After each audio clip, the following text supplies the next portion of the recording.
Hello guys, welcome back to my channel. आज मैं continue कर रही हूँ audio story Mister Millionaire episode 4 झूठा प्यार। लकी न्यू सिटी बैंक से अपना सुप्रीम कार्ड लेकर निकल गया था। असल में उसे क्लास जाने में देर हो रही थी, इसलिए वो बिना यास्मीन को कुछ कहे या उसको सबक सिखाए वहाँ से निकल आया था। लकी दिल्ली यूनिवर्सिटी के एक कॉलेज में पढ़ता था। जैसे ही वो कॉलेज के अंदर दाखिल हुआ, उसका पैर एक कीचड़ भरे गड्ढे में पड़ गया। शिट! उसने अपने आप से कहा और अपने जूतों को पास ही सड़क से के पास साफ करने लगा और कॉलेज एडमिनिस्ट्रेशन के दफ्तर को देखकर कोस रहा था। कॉलेज की सड़कों पर इतने सारे गड्ढे हो गए हैं, लेकिन ये लोग हैं कि गड्ढा नहीं भरवा रहे हैं। जब भी लकी इन चीज़ों की कंप्लेन करने के लिए वहां जाता था, तो वे उसे ये कह देते थे कि फंड नहीं है। उसने जैसे तैसे अपने जूते को साफ कर लिया, लेकिन वो अपनी पैंट पर लगे कीचड़ के दाग को साफ नहीं कर पाया। वो बाथरूम की ओर जा ही पाता, इतने में क्लास की घंटी बज गई। वो भागते हुए क्लास में पहुंचा। उसने दरवाजे के बाहर से ही देखा कि प्रोफेसर कमलनाथ मिश्रा पोडियम पर आ गए थे।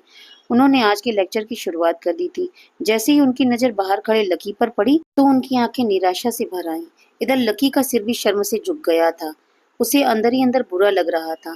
कॉलेज में जितने भी प्रोफेसर थे, उनमें से कमलनाथ जी को लकी सबसे ज्यादा पसंद था। बाकी प्रोफेसर ये बात जानते थे कि लकी पढ़ाई के साथ साथ जॉब भी करता है, इसलिए उसका पढ़ाई में ध्यान नहीं था। इसलिए वो भी लकी के ऊपर ज्यादा ध्यान नहीं देते थे। कुछ लोग तो पूरी क्लास के सामने उसका मजाक भी उड़ाते थे, लेकिन सिर्फ कमलनाथ जी ही एक ऐसे प्रोफेसर थे जो उसके साथ बराबरी का व्यवहार करते थे। लकी बिना कुछ कहे वैसे ही अपना सिर नीचे झुकाए क्लास में दाखिल हो गया। जैसे ही उसके पैर क्लास में पड़े, सभी लोग उसकी ओर देखने लगे। अबे ये फटीचर कब से लेट आने लगा? सूरज पश्चिम से उग सकता है, लेकिन ये कभी लेट नहीं हो सकता। आज क्या हो गया इसे? एक लड़के ने लकी को छिड़काते हुए कहा। इसकी पैंट तो देखो यार, कितनी गंदी है भाई। क्लास में लड़कियां भी होती हैं, कम से कम कपड़े तो ढंग के पहन के आ यार। दूसरे लड़के ने कहा। ये सुनकर उसके पास बैठी लड़की उसके ऊपर हंसती और बोली, अरे कहाँ से पहन कर आता बेचारा, कपड़ों के लिए पैसे तो नहीं है इसके पास। एक ये कपड़ा ही है इसके पास, बहुत है इसके लिए। क्लास में बैठे सभी लोगों ने लकी के ऊपर फप्तियां कसनी शुरू कर दी थी। हर कोई उसके बारे में कुछ न कुछ कही जा रहा था। ऐसा नहीं था कि लकी ये सब बात आज सुन रहा था। इस तरह की फप्तियों का सामना वो रोज करता था। रोज उसे ऐसी बातें सुनकर बुरा भी लगता था, और आज भी उसने अपना सिर नीचे झुका लिया ही था। लेकिन आज उसके चेहरे पर एक मुस्कान थी। इन लोगों को पता नहीं था कि ये लकी आज कितना अनलकी होकर आ रहा था। जैसे ही क्लास में बैठे बच्चों का शोर बढ़ने लगा, उधर से कमलनाथ जी ने चिल्लाते हुए कहा, आपस में बात करना बंद करो। अगर तुम लोग इस तरह से बात करते रहोगे तो मैं आगे नहीं पढ़ाऊंगा। सभी लोग शांत होकर उनकी बात सुनने लगे। तक लकी भी अपनी कुर्सी पर जाकर बैठ गया था। कमलनाथ जी ने फिर से पढ़ना शुरू किया, और पढ़ाते पढ़ाते ना जाने क्यों उनकी नजर बार बार लकी की ओर जा रही थी। लकी को समझ नहीं आ रहा था कि कमलनाथ जी ऐसा जानबूझकर कर रहे थे।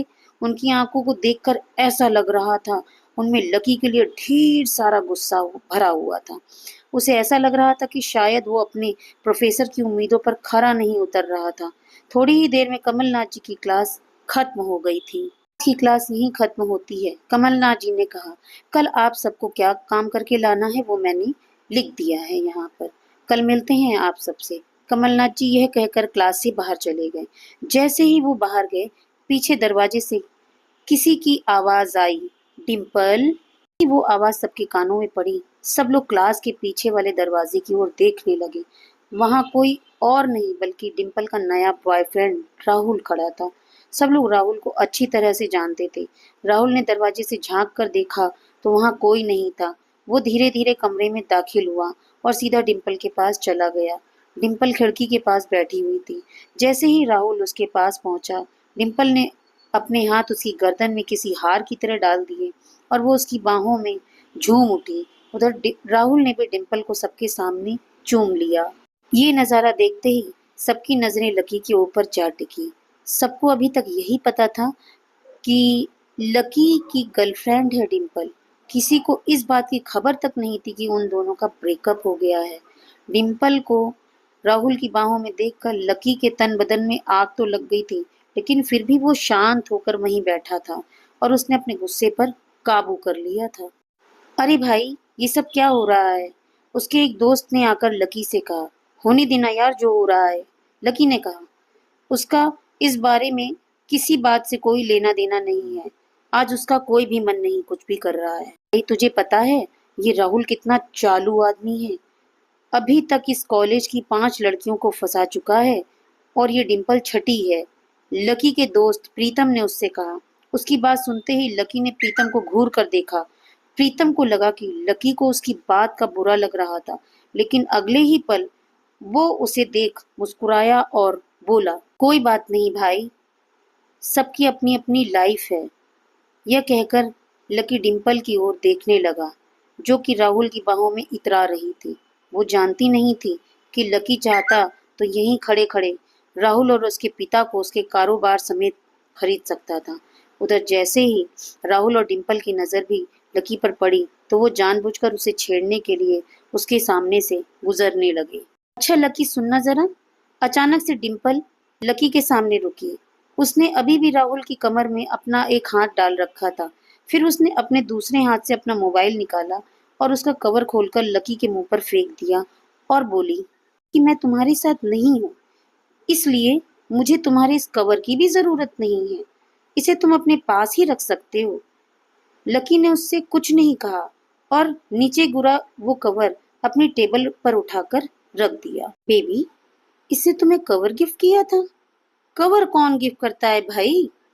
राहुल ने उसके सामने ही डिंपल से कहा। राहुल लकी को नीचे दिखाने का एक भी मौका अपने हाथ से जाने नहीं देना चाहता था। लकी अंदर ही अंदर मुस्कुरा रहा था। डिंपल ने राहुल की ओर देखा और बोली, बात ये है कि जिसकी मोबाइल खरीदने गिफ्ट करने की औकात नहीं होती, वो सिर्फ कवर ही गिफ्ट कर सकता है। कोई बात नहीं बेबी, मैं आज ही तुम्हें एक नया मोबाइल दिलाता हूँ। आ जाओ चलते हैं खनौट प्लेस, वहां से लाते हैं बेबी के लिए एक नया नया फोन, राहुल ने कहा।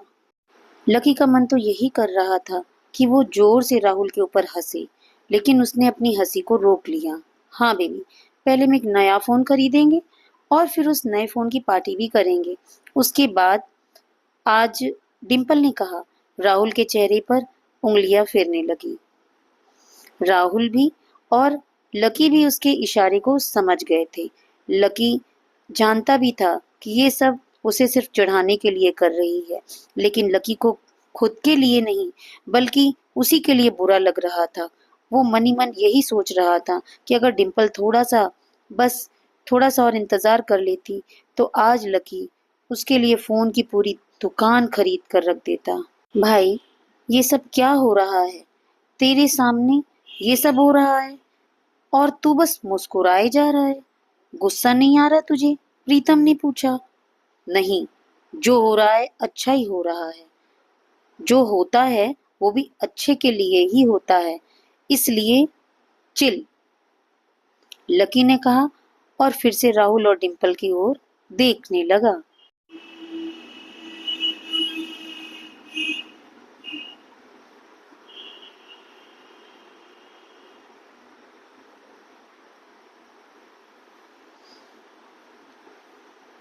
बेबी, नहीं बेबी, हबी।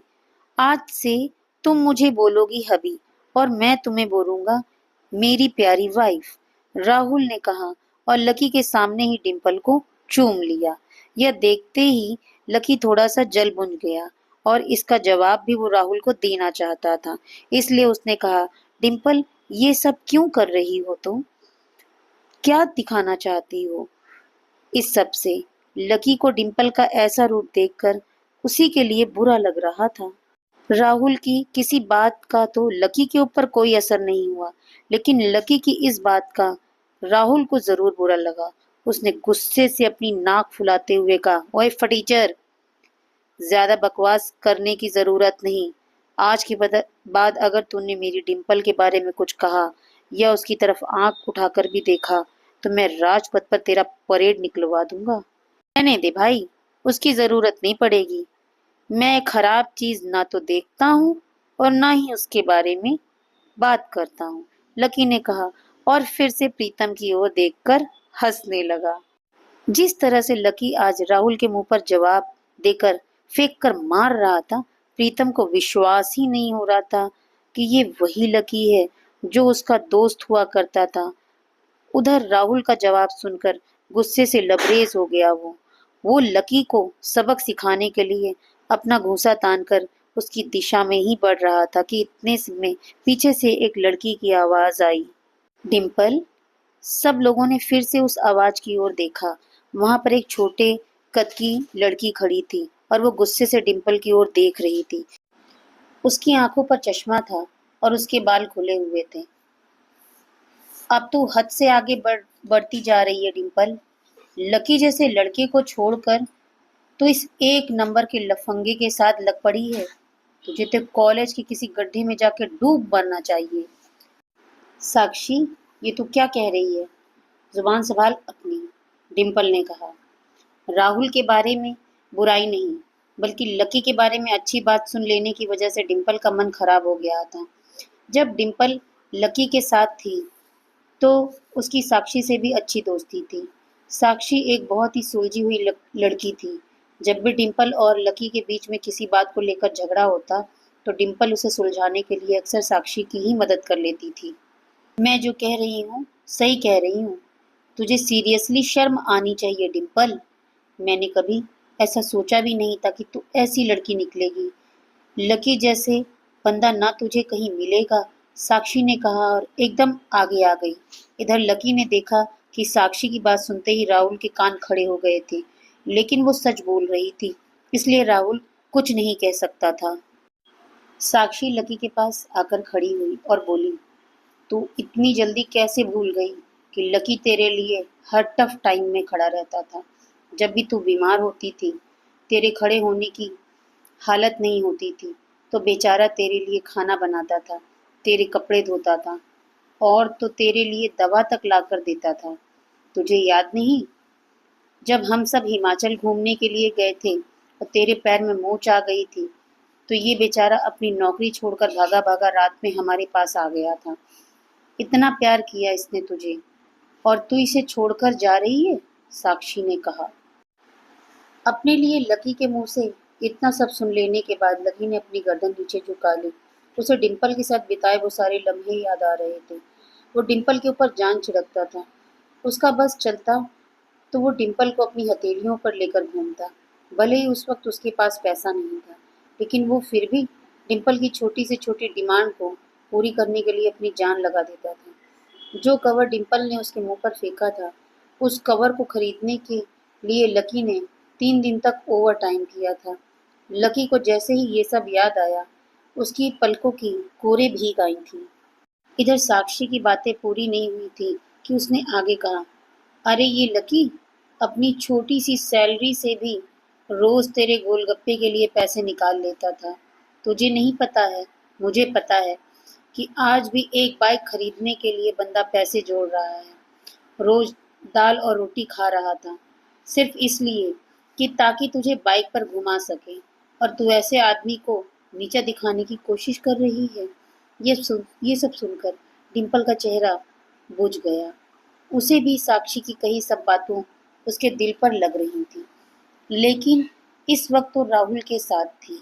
उसका हाथ राहुल की कमर में था और वो चाह कर भी राहुल के खिलाफ ना तो कुछ बोल सकती थी और ना ही कुछ सुन सकती थी। इसलिए उसने अपने बचाव में कहा, हाँ, तो ये सब इसका प्रॉब्लम है ना। मैंने इससे पहले ही कहा था कि मेरा प्यार अफोर्ड नहीं कर पाएगा, तो फिर मेरे साथ इतना आगे बढ़ा। आज अगर मैं चीज़ सैंडविच खा सकती हूँ, तो फिर मैं बिना घी की रोटी क्यों खाऊं? लकी उसकी सब बात सुन रहा था और इससे पहले कि वो कुछ जवाब देता, अचानक ही उसका फ़ोन बज उठा। उसने मोबाइल निकाल कर देखा तो पाया कि किसी अनजान नंबर से फ़ोन आ रहा था। लकी बीच-बीच में फ़ोन उठाने के लिए निकल गया। देखा, कितना बदतमीज़ी से उठकर चला गया। चलो अभी, डिम्पल ने राहुल के हाथ को कसकर पकड़ और निकल गई। इधर फ़ोन पर लकी कुछ बोलता कि उससे पहले ही, आखिर किसका था ये फ़ोन? लकी अब आगे क्या करने वाला था? आगे की स्टोरी को सुनने के लिए वीडियो को लाइक करें, चैनल को सब्सक्राइब करें, बेल आइकन प्रेस करें ताकि आपको हमारे सभी आने वाले अगले एपिसोड की नोटिफिकेशन मिलती रहे।